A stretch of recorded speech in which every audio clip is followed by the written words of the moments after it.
ઓમ નમો નારાયણ. જય શ્રી કૃષ્ણ મિત્રો. ભક્તિમાર્ગ ચેનલમાં ફરી એકવાર તમારું સ્વાગત કરું છું. મિત્રો, નારાયણ કવચ અત્યંત પાવન અને શક્તિશાળી સ્ત્રોત ગણાય છે, જે શ્રીમદ ભાગવત મહાપુરાણમાં છઠ્ઠા સ્કંદના 8મા અધ્યાયમાં આવેલું છે. આ કવચનું પઠન આપણી અંદર દૈવી શક્તિઓને જગાડે છે અને બધી જ બાજુઓથી આપણું રક્ષણ કરે છે. કવચ પાઠ કરતા પહેલા ભગવાન વિષ્ણુ, નારાયણ, શ્રીહરિ તેમજ સર્વ દેવોને વિશ્વ શાંતિ અને આત્મશુદ્ધિ માટે આપણે પ્રાર્થના કરવી શ્રેયકર ગણાય છે.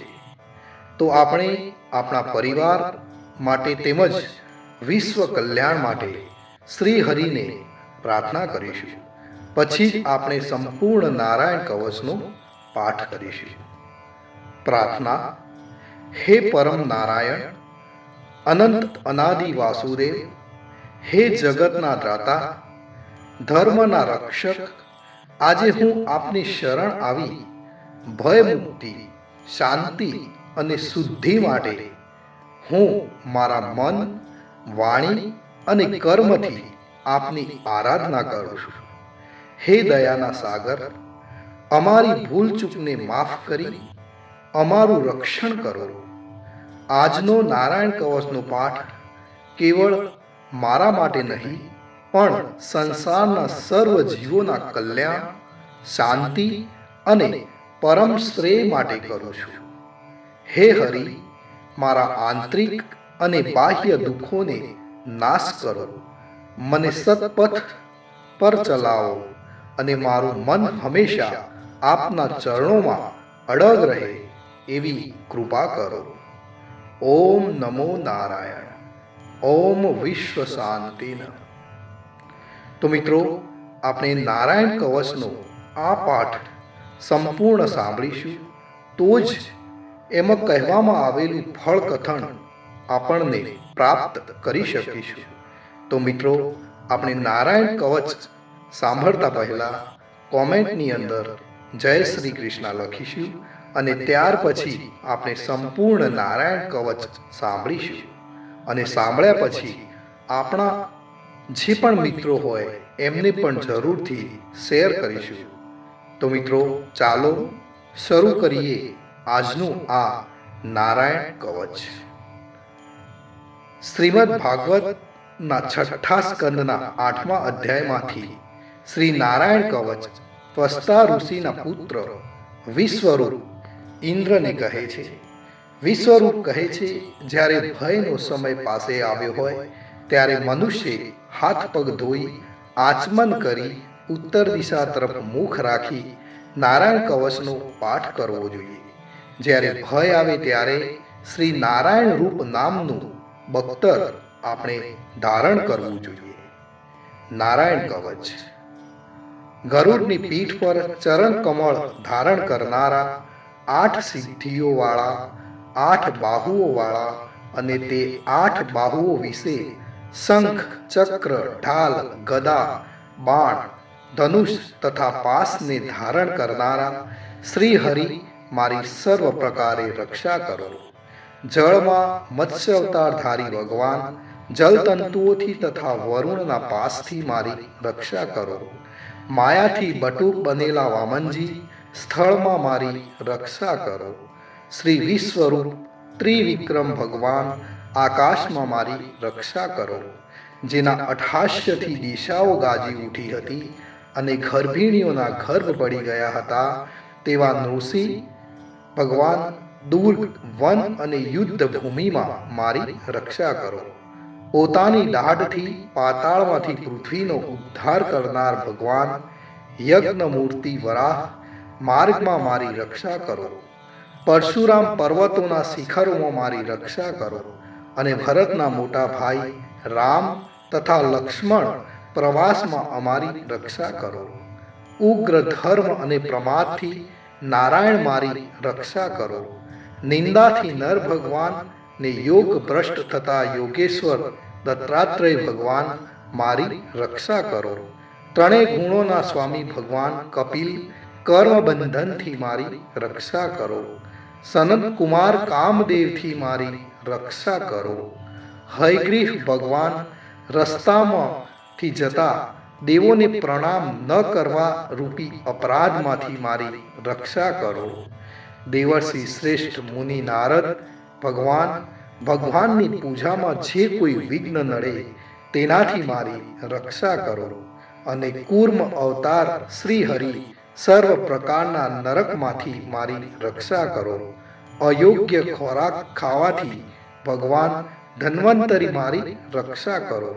જીતેન્દ્રિય ભગવાન ઋષભદેવ કામ ક્રોધ આદિના ભયમાંથી મારી રક્ષા કરો. યજ્ઞાવતારી ભગવાન લોક અપવાદથી મારી રક્ષા કરો. બલભદ્ર ભગવાન મનુષ્ય તરફથી થનારા ઉપદ્રવોમાંથી મારી રક્ષા કરો. અને ક્રોધાવેશ સર્પગણોથી શેષ ભગવાન મારી રક્ષા કરો. ભગવાન વેદવ્યાસ અજ્ઞાનથી મારી રક્ષા કરો. પાખંડીઓના ટોળામાંથી ભગવાન બુદ્ધ મારી રક્ષા કરો. ધર્મની રક્ષા કરવા માટે અવતાર લેનાર ભગવાન કલ્કી કાળના મૂળ રૂપ કળિયુગથી મારી રક્ષા કરો. હે કેશવ ભગવાન પ્રભાતમાં ગદાથી મારી રક્ષા કરો.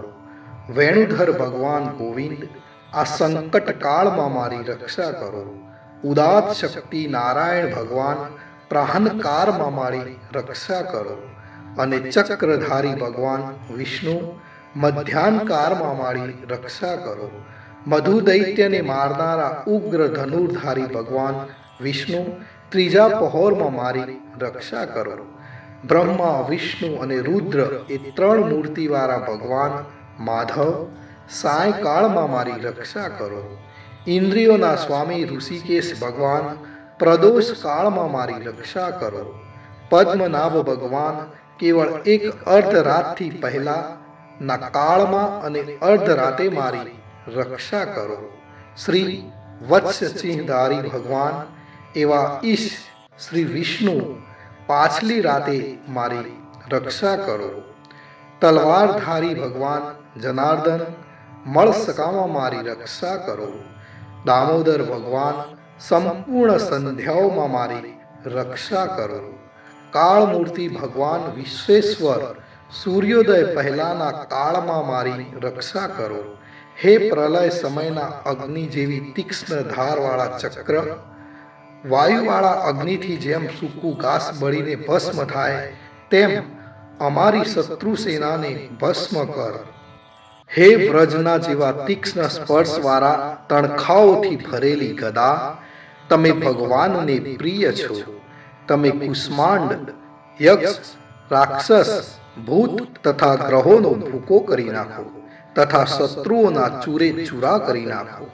હે પંચજન્ય શંખરાજ શ્રી કૃષ્ણ ભગવાન તમને ફૂંકીને ભયંકર શબ્દ કરે છે અને તેનાથી શત્રુઓના હૃદય કંપે છે. હે પંચજન્ય શંખરાજ તમે રાક્ષસો પ્રમથો પ્રેતગણ માતૃકાગણ પિચાસ બ્રહ્મ રાક્ષસ તથા બીજા ઘોર દ્રષ્ટિવાળાઓને નસાડી મૂકો. હે તીક્ષ્ણ ધારવાળી તલવાર તમે ભગવાનના હસ્ત દ્વારા પ્રેરાઈને મારા શત્રુઓના સૈન્યને કાપી નાખો. હે સેંકડો ચંદ્ર જેવા મંડળ સમાન ઢાલ તમે શત્રુઓની આંખોને ઢાંકી દો તથા પાપી નજરવાળાઓની પાપ દ્રષ્ટિને હરી લો. અમને ગ્રહોથી કેતુઓથી મનુષ્યોથી સર્પોથી દાઢવાળા પ્રાણીઓથી તથા પાપીઓથી જે ભય થાય છે તે સૌ તથા જેઓ અમારા સુખમાં વિઘ્ન કરનાર છે તે સર્વે ભયો ભગવાનના નામરૂપ અસ્ત્રના કીર્તનથી જ તુરત જ નાશ પામો. વૈદિક સ્ત્રોતોથી સ્તુતિ કરાયેલા દેવમય તથા સમર્થ ગરુડ ભગવાન સર્વ સંકટોમાં અમારી રક્ષા કરો તથા વિશ્વસેન ભગવાન પણ પોતાના નામો લેવા વડે સર્વ સંકટોમાંથી મારી રક્ષા કરો. શ્રી હરિના નામ રૂપ વાહન અને આયુધો સર્વ દુઃખોમાંથી અમારી રક્ષા કરો. ભગવાનના મુખ્ય પાર્ષદો અમારી બુદ્ધિ ઇન્દ્રિય મન તથા પ્રાણની રક્ષા કરો. આ સાકાર નિરાકાર જે કઈ જગત છે સર્વ ભગવાનનું સ્વરૂપ છે. આ સત્યથી મારા સર્વ ઉપદ્રવો નાશ પામો. અભેદ દ્રષ્ટિવાળા મનુષ્યોને ભગવાન પોતે ભેદ રહિત જોવામાં આવે છે, તો પણ તે પોતાની માયાથી આભૂષણો, આયુધો તથા ચિહ્ન નામની શક્તિઓને ધારણ કરે છે. તે સત્ય પ્રમાણ વડે જ સર્વજ્ઞ તથા સર્વવ્યાપક ભગવાન શ્રી હરિ સર્વ પ્રકારના રૂપો વડે સર્વદા અમારી રક્ષા કરો. શ્રી નૃસિંહ નામના ઉચ્ચારણથી જ જળ, વાયુ, અગ્નિ આદિનો પ્રભાવ પોતાના તેજથી દૂર કર્યો છે. એવા લોકના ભયને દૂર કરનારા ભગવાન નૃસિંહ સર્વત્ર ચારો તરફ અમારી રક્ષા કરો. મિત્રો, નારાયણ કવચનું ફળ કથન આ પ્રમાણે છે. જે માણસ નારાયણનું કવચ કરે છે તેને આ ફળ મળે છે. વિશ્વરૂપ કહે છે, હે ઇન્દ્ર, આ નારાયણ કવચ તમારી આગળ જે કહ્યું, જે ધારણ કરવાથી તમે શ્રમ વિના અસુરોના અધિપતિઓને જીતી શકશો. નારાયણ કવચને ધારણ કરનારો મનુષ્ય નેત્રથી જેના તરફ જુએ તથા તો પગ વડે જેને અડકે તે તરત જ બધા જ ભયોમાંથી છૂટે છે. આ કવચ ભણનાર પુરુષને કોઈ દિવસ રાજાઓ તરફથી, ચોર તરફથી, ગ્રહો થકી, વ્યાઘ્ર આદિ તરફથી તથા બીજા કોઈ તરફથી ભય રહેતો નથી. તો આ હતું નારાયણ કવચ. ભગવાન સર્વનું રક્ષણ કરે એવી જ મારી પ્રાર્થના. જય શ્રી કૃષ્ણ, જય શ્રી કૃષ્ણ, જય શ્રી કૃષ્ણ, જય શ્રી કૃષ્ણ. ઓમ નમો નારાયણ, ઓમ નમો નારાયણ, ઓમ નમો નારાયણ.